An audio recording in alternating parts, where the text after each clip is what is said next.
Now at 4:30, the House remains in deadlock over who will be the next U.S. Speaker. Kevin McCarthy suffered another defeat today after multiple rounds of voting over the last 2 days. Joining us now to break it all down is Brian Marks with the University of New Haven. Brian, thank you so much for being with us. Happy to be here.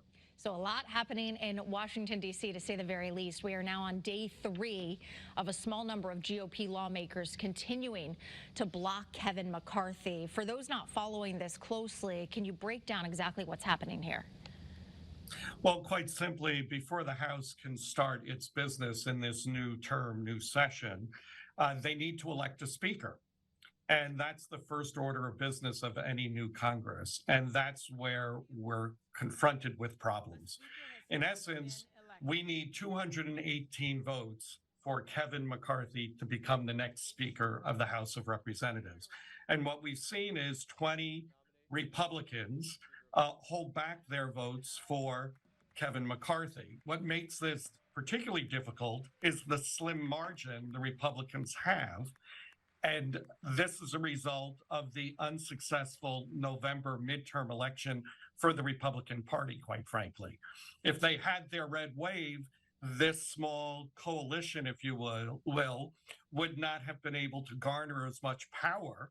And that's what we're seeing here. A small minority, in some senses, the tail is now wagging the dog, and we're seeing a significant game of brinksmanship.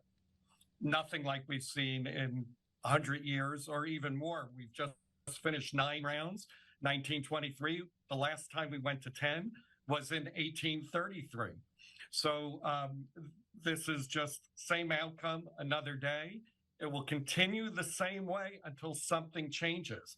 And I'm not sure if Kevin McCarthy has much more to give.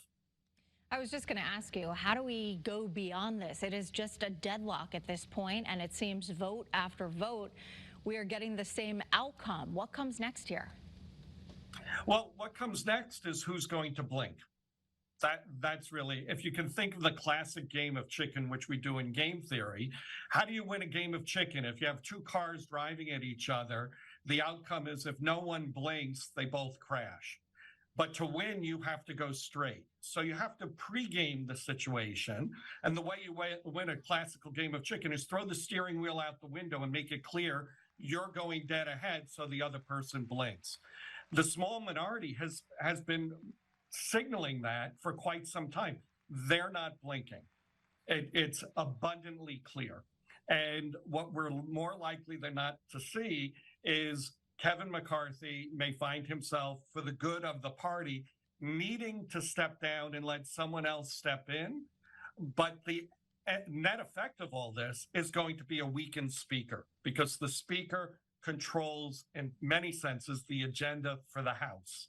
And how do you also think... a motion to vacate, sorry? No, I was going to say, how do you also think this affects the GOP? Because it is showing that not all of their members are on the same page here, clearly. Well, one thing you can say, and we talk about dysfunction all the time, I sort of liken this, it's performing as designed. That's the beauty of our system. And when you don't win by significant margins, the tail can start wagging the dog. But our system tries to encourage people to come to a consensus. It may be time to reach across the aisle, quite frankly. And for the good of the nation, that could actually be the best outcome, is a reach across the aisle and have a, for lack of a better term, I'll say, a unity form of government where both Democrats and Republicans, those in the middle, or what some people call the establishment, come together to say this is what's best for the nation. Because right now, there's no swearing in. We have no members of the House of Representatives. There are no rules to operate other than the general parliamentary rules, or we could call it Robert's Rules of Procedure, are operating right now. There are no committee assignments. There's no business that the House can do. So if there's an agenda, it's all coming to a stop. And the net effect is greater reliance on the executive branch in the meantime. Absolutely, no doubt. All eyes will remain on Washington. Dr. Brian Marks with the University of New Haven, thank you so much for spending some time with us. We appreciate it. You're welcome. And let's hope tomorrow brings us something different. We will see.